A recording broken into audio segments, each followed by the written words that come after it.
What's up, y'all? You're watching Union Minded, and I'm your host, Eric.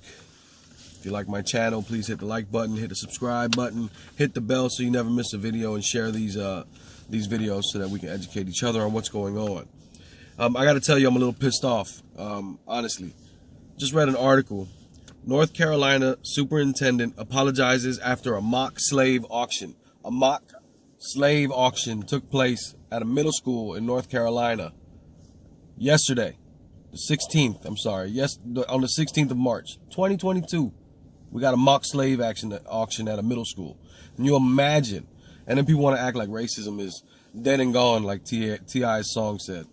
Anthony Jackson, the Chatham County School Superintendent, had to apologize after parents raised hell when they found out that a mock slave auction happened at school in the presence of staff and faculty. This didn't happen in a vacuum. Staff and faculty were there in the presence of this going on at the school and did nothing to stop it. These were white middle schoolers that pretended to sell their black classmates. The kids were given a one-day suspension. That's a mild punishment for a grievous act. People don't even want, they want to act like it's not a big deal that racism is so pervasive and so spread out, like it's widespread, and a lot, most people are good when they meet someone and they try to say, I judge people, based on my interactions with them.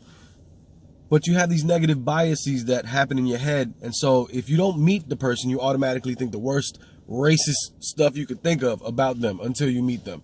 And it's disgusting. And it's something that we have to address. We got to get better as a people, because this is some ugly stuff.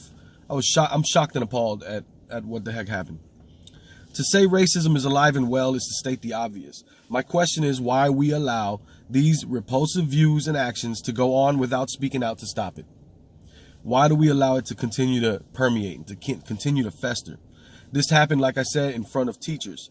Imagine all the places where racism rears its disgusting head. If it's happening at schools in front of teachers, think about the job sites.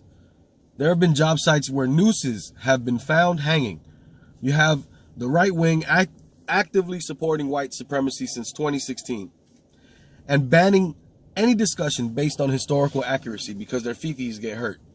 Their fifis get hurt when they realize what repulsive actions happen in order to be in the position that they're in. It's been an ugly history. There's been some beauty to America, but there's been some ugly stuff too. And we're so afraid to face that ugly stuff when really all we got to do is face it. It just is what it is. It happened. It's not like today's generation did it, but we're perpetuating it because we're actively buying into this nonsense. It's really frustrating. Again, this happened in 2022, man. This happened on the 16th of March at the J.S. Waters School in Goldstone. It was recorded on video, for crying out loud. The school has a 68% white student body. And the students were emboldened to not only commit brazen and overt acts of racism, but to retaliate further and continue their aggression after serving a perfunctory one-day suspension. This is according to a Chatham Organizing for Racial Equity press release. I happen to agree with what they're saying. I mean, if you only get a one-day suspension for something so egregious, what message are you really sending? These are labor issues, my siblings. These are labor issues. The reason they're labor issues is because we have children that attend public schools. That makes it a labor issue. It's an IBEW issue because our children attend public schools. So if it's affecting the child of an IBEW member, it's clearly an IBEW issue. It's an EWMC issue as well. Now, again, I speak for myself, but this is how I feel about it all. Knowing what we stand for, knowing what our objects are, knowing what we talk about, knowing that we see racism on our own job sites, knowing that we allow this crap to happen without proper repercussions for the ugly behavior. You got to stand up.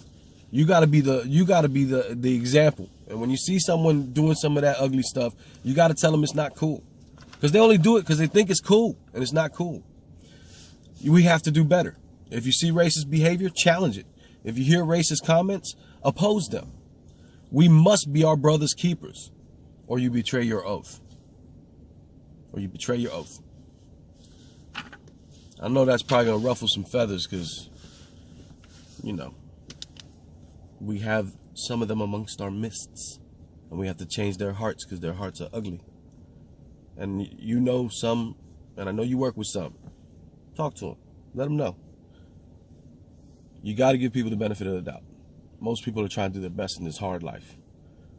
We can't hold views where it's just ugliness. We gotta learn to see ourselves in each other. We gotta see our reflection. When we see another human being, we gotta see that reflection. That's us. You know what I mean? Spread love, not hate.